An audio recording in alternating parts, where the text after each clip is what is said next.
Okay, this next section is titled World War Looms. All right, we're finishing up the New Deal. The Depression is kind of working itself out, but then we have some issues in Europe, so we need to talk about those. Why does it matter? Well, after World War I, Europe was very unstable. You had fascist leaders led by Benito Mussolini, who seized power in Italy. You have Adolf Hitler and the Nazis take control of Germany. And then, meanwhile, in Japan is extending its territory in Asia. As the Nazis gain power, they begin a campaign of violence against Jewish people. And then Germany attacks Poland. And World War II begins at that point. That's official point where it starts, and they attack Poland. United States tries to cling to neutrality until they are attacked by Pearl Harbor. Okay. Well, the impact today. European events of this time serve as lessons for American leaders. Okay, what we need to do. The danger of ethnic and it gives us the danger of ethnic and religious prejudice is more readily recognized than it was before, and many American leaders believe that international aggression cannot be ignored now.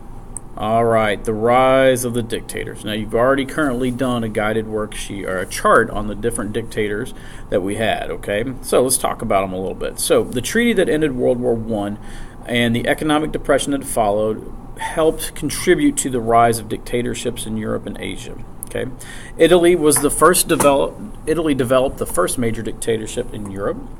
They had in 1919, Benito Mussolini founded Italy's fascist party. Now, fascism was a kind of aggressive nationalism, if you remember what that is. Okay. Fascists believed that the nation was more important than an individual, and that a nation became great by expanding its territory and building its military. Fascists did not like communists; they were anti-communist. Okay, they were backed by the militia. Known as the Black Shirts. Now, Mussolini became the premier of Italy and set up his dictatorship. In 1917, you had the Bolshevik Party led by Vladimir Lenin, who set up the communist governments throughout the Russian Empire. Russian territories were renamed the Union of Soviet Socialist Republics in 1922, and their communists set up a one-party system of rule at that time. By 1926, Joseph Stalin had become the new Soviet dictator, and in 1927, he begins a massive effort to industrialize the country. Millions of peasants who resisted the communist policies were killed. After World War I, the political and economic chaos in Germany led to the rise of new political parties at this time. The Nazi Party was nationalistic and anti-communist. They did not like communism. Adolf Hitler was a member of the Nazi Party, and he called for the unification of all Germans under one government. He believed certain Germans were part of a master race destined to rule the world. He wanted Eastern Europeans enslaved because they were different.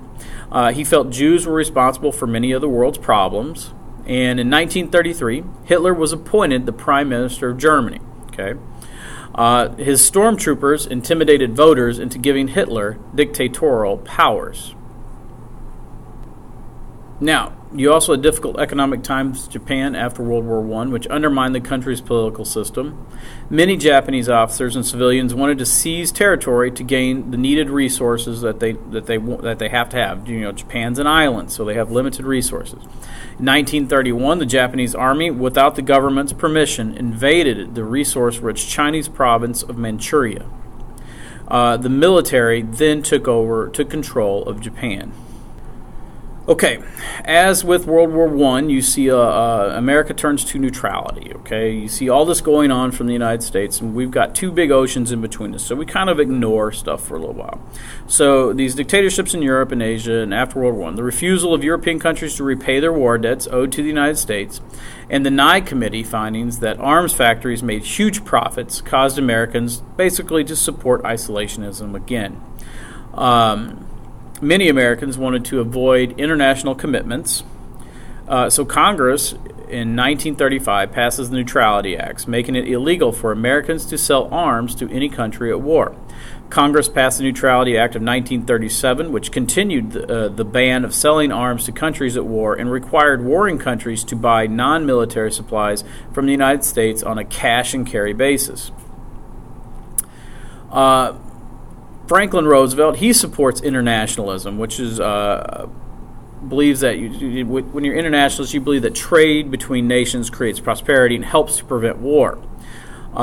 Japan had aligned itself with Germany and Italy, and these three countries become known as the Axis powers. All right, so after Japan launched a full-scale attack on China in 1937, Roosevelt authorized the sale of weapons to China, saying that the Neutrality Act of 1937 did not apply since neither China nor Japan had actually declared war. And that's one of his ways of getting around that law. Okay, so though we are a declared neutral country, kind of in the conflicts that are going on, FDR sees the need to be proactive. Okay, so we're leading into that, and that concludes our first video here. You will have an Edmodo quiz on that. Make sure you do that. All right, thanks a lot. Talk to you later.